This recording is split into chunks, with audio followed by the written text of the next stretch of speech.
Go to the comments of any watch YouTube channel and you'll see someone write something in the vein of, they're overpriced, it's a ripoff, those conglomerates are just gouging us. Luxury watches cost a lot. You pay $4,400 for a Metas Tudor Black Bay monochrome. You pay almost $10,000 for a Rolex Submariner. And a Royal Oak extra thin, it costs like $36,000. Cheap is not a word that applies. At the other end of the scale, you have Chinese replica brands that sell a watch for $500, which Fan says is not as good as a Rolex, but so good that the $9,500 price difference is completely unreasonable. So, question is, are luxury watches actually overpriced? That's what we're going to try and get to the bottom of. Let's dive in. Profit.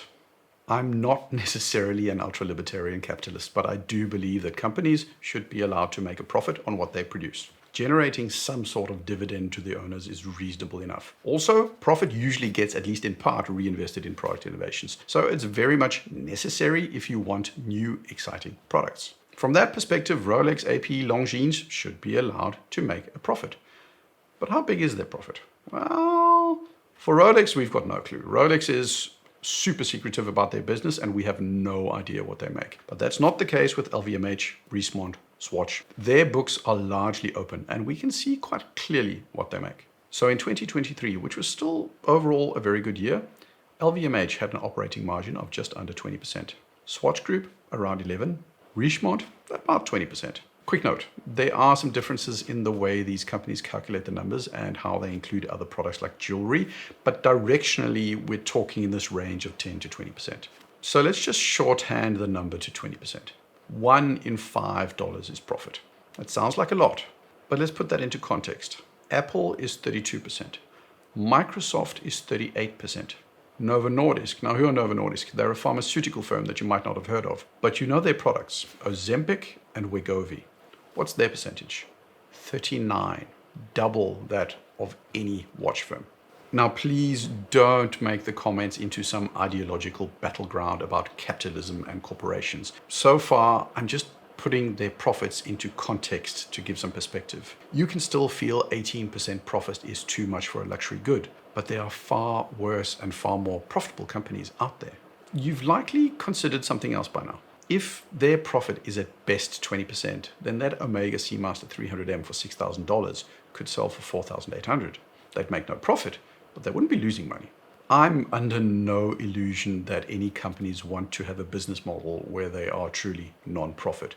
But also, when people say it only costs $500 to make, the reality is that in total, that's just not true.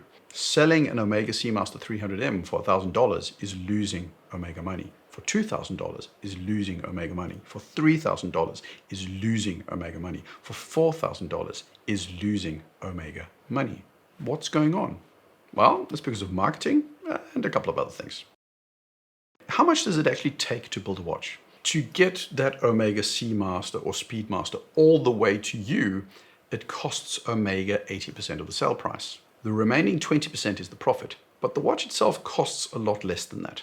The core cost of the watch is the materials and the parts that go into the watch, plus the assembly hours that go into assembling it and testing it, plus a share of the investment in buildings and machines and energy that go into making the watch. That number's a whole lot lower than the 80% of the sale price. But how much is it? We've got a couple of reference points that aren't super solid, but they're at least directionally interesting. Christopher Ward states that they will never sell a watch for more than 3 times of what it costs to make. Now, in this video, that statement is going to do a whole lot of heavy lifting, so I'm trusting it a lot. But basically, a $1,000 C60 from Christopher Ward costs $333 to make, 3x. If you read through Deloitte reports and other industry expert reports, a lot of them say about 25% of the sales price is down to the pure manufacturing cost of a watch. Swatch Group used 23% on buying materials last year. So directionally, 25% doesn't seem off for a $6,000 Omega, putting it at a production price of about $1,500. So keep in mind, Christopher Ward says they 3x the cost price into the sales price. At 25%, Omega would be 4xing. The question most of you should be asking now is it really $1,200 or thereabouts more expensive to build an Aquatero or a Seamaster over a C60 Trident? I mean, They're both divers. They're both 300 meters depth rating rated. How does that track? Well, I think it tracks okay, because Omega developed their own movement, and that movement is better than the Sellita movement inside the C60. The development costs that went into making that METAS movement adds significant cost. The dial on a Seamaster is made with a special machine. That machine can only do a couple of dials per hour on certain materials. That adds cost.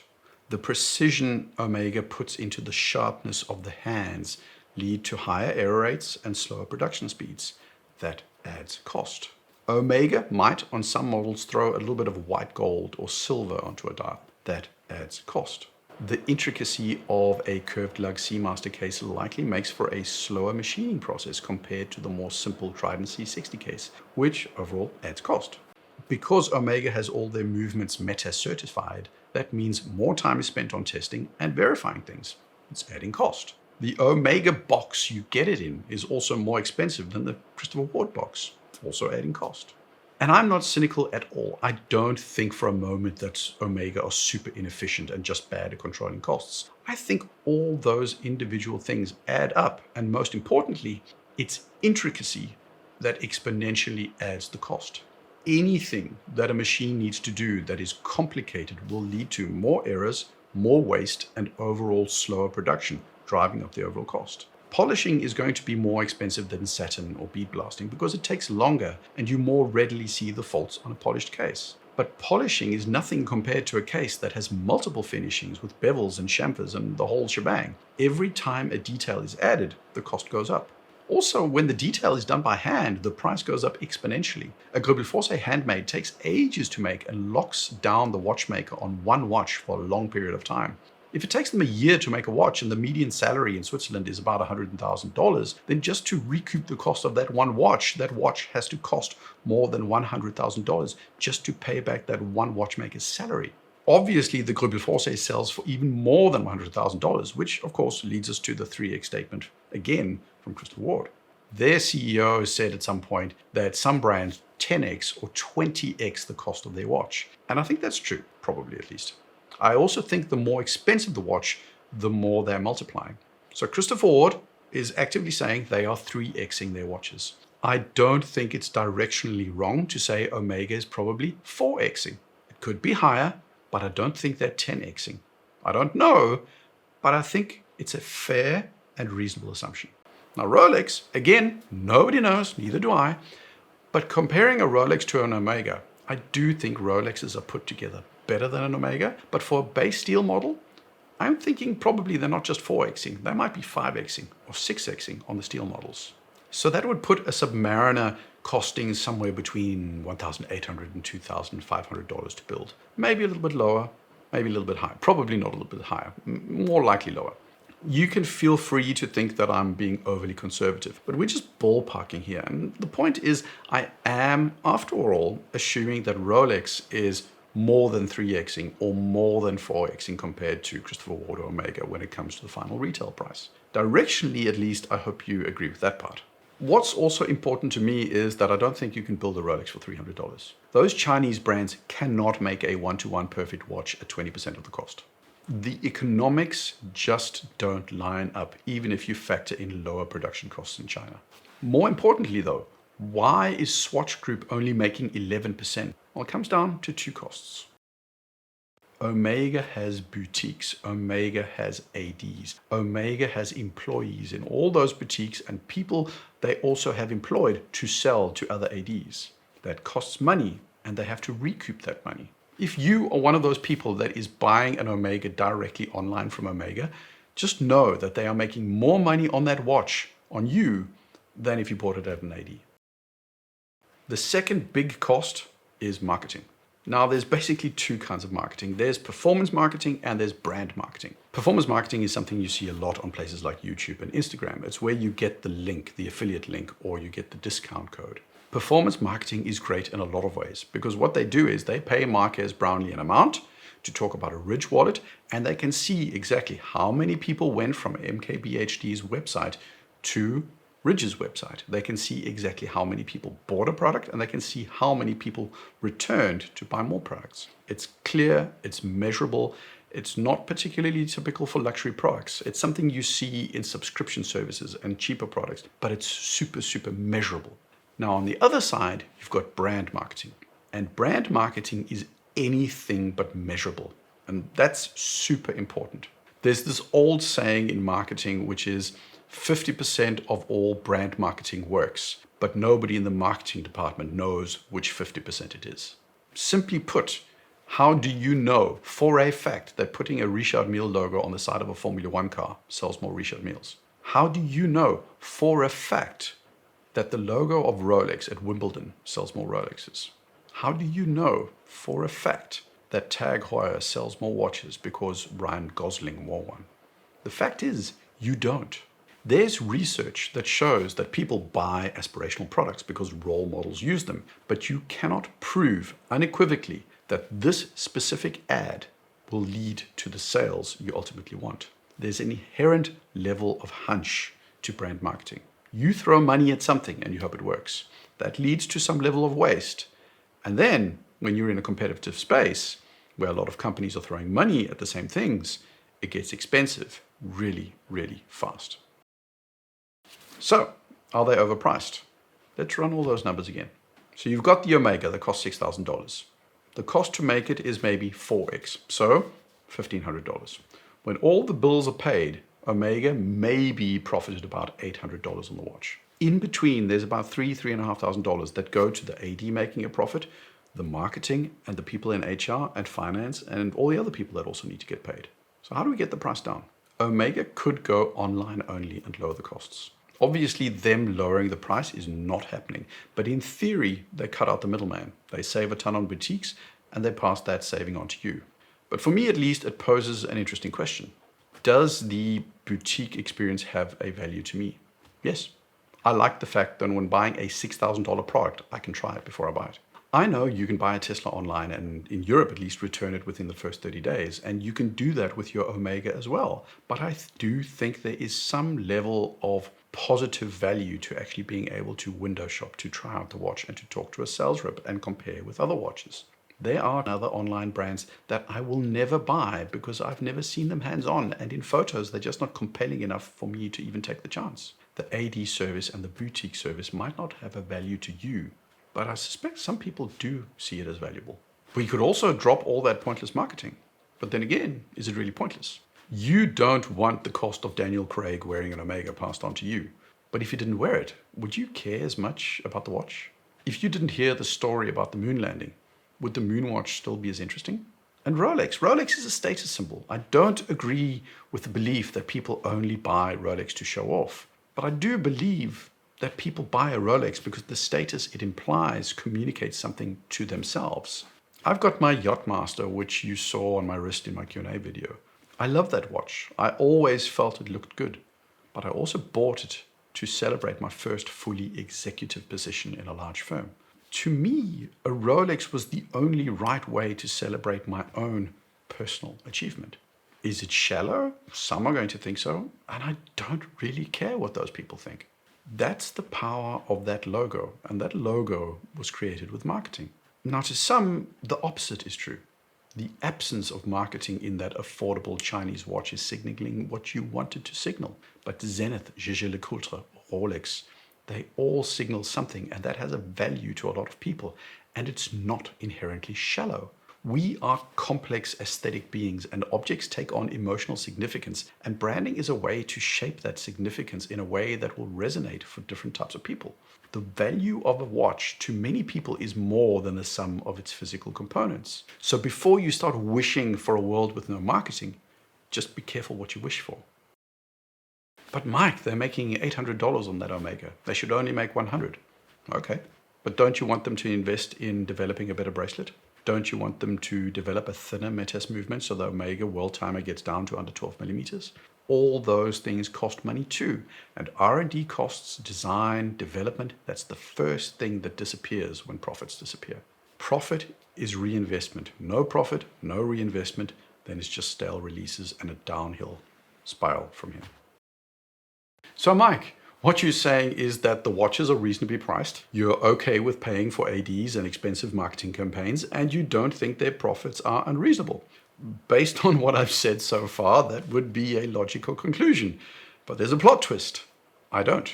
I believe that most brands, not all, but most above $4,000 are misinformed, despite only making 13 or 20% profit. And I also think they're killing their own products. So I went down a rabbit hole of reading multiple years of annual reports for LVMH, Richemont, and Swatch Group. And I learned a couple of things. From year to year, there can be wild fluctuations in revenue. It's up, it's down, it's super volatile. At best, most of them are flat in terms of overall growth. And three, their profits are kind of the same. So depending on the company, they are fairly consistently around these 15 to 20%. A little bit lower for Swatch Group, which makes sense because they've got more low-end brands in their portfolio. All of these brands, or many of them at least, have raised prices, and they're not doing better overall. Some companies, like Rolex, I'm sure are, but volumes overall are down, and the profit levels are more or less the same. Sure, 2022 and 2023 were banger years, but now they're down again. It's that volatility I mentioned. And this has been bouncing around in my head for a while because I'm really looking for a way to conclude that price increases have been a mistake. And I think I know why.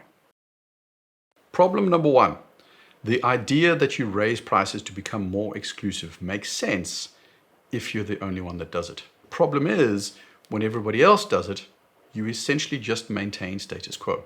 Your brand went one step up the ladder, but so did everybody else, which means, relatively speaking, nothing changed. Problem number two, you can't control whether your product is a Veblen good.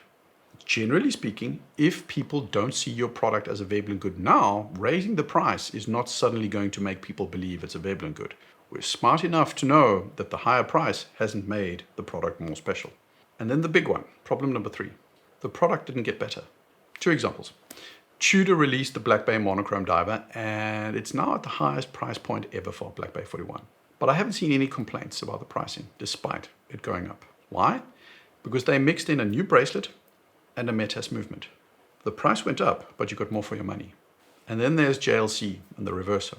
What changed in the reverso? Did you get a longer power reserve? No. Did you get better materials? No. Nothing fundamentally different about the watch. It's just more expensive. Zenith, a brand I like, have consistently gotten more expensive, but their watches still have subpar bracelets. Seiko wants you to pay $3,000 or $4,000 for their premium models, and they still consistently refuse to offer better accuracy guarantees. So to recap, same desirability of the product, same position in the market, with nothing improved in the product. The absence of companies, of course, bar maybe Rolex and AP, performing better than those 15 or 20% is proof to me that the strategy, broadly speaking, isn't working. But then the brands will say, but Mike, we can't do nothing. The market is declining. Ulysse Nardin, Girard-Perregaux, they've sent people home and are getting government support. We have to premiumize, they say. Otherwise, we'll die. But you haven't premiumized. You've just raised prices. You did nothing to make a better product. JLC are a shining example of this. I think they are looking at customers buying that duo-face reverso chrono for $27,000, and they see how everybody wants it. And their conclusion is raising prices. Offer high-end models like the duometers, which I think makes sense, but they invest in little to nothing in their entry models. Their price just goes up with no meaningful product improvement. Omega has had every single color of dial for an Aquaterra, plus small second versions, but you know what they haven't had until recently? A black dial Aquaterra. It doesn't even have to be crazy, just a black dial. Blancpain have maybe one truly compelling watch, and until recently it was almost exclusively available at 45 millimeters. Watches that sit on the shelf and don't get sold are not helping you as a business. The point is, everything comes back to the product. Do you have enough watches that people actually want? If not, it's not going to matter at all who wears your watch and how much you raise the price. You are going to continue your inevitable decline. So I don't think the industry as such is gouging you out of greed. Not in general, at least. They're in a downward spiral and they've lost sight of what drives customers to buy. It's product. It's always product. If you have good products, you'll be fine. Price the JLC Reverso chronograph for $27,000. It's that popular, but $11,000 for an entry Reverso. You're just losing customers, mate. Make it better. Give us a reason to pay more for it, other than We're JLC. When you raise the price, show us what we're getting extra. Show the true value add and develop products that people actually want with specs that are competitive. It's not that hard. It's my thinking, at least. Like, subscribe. Cheers.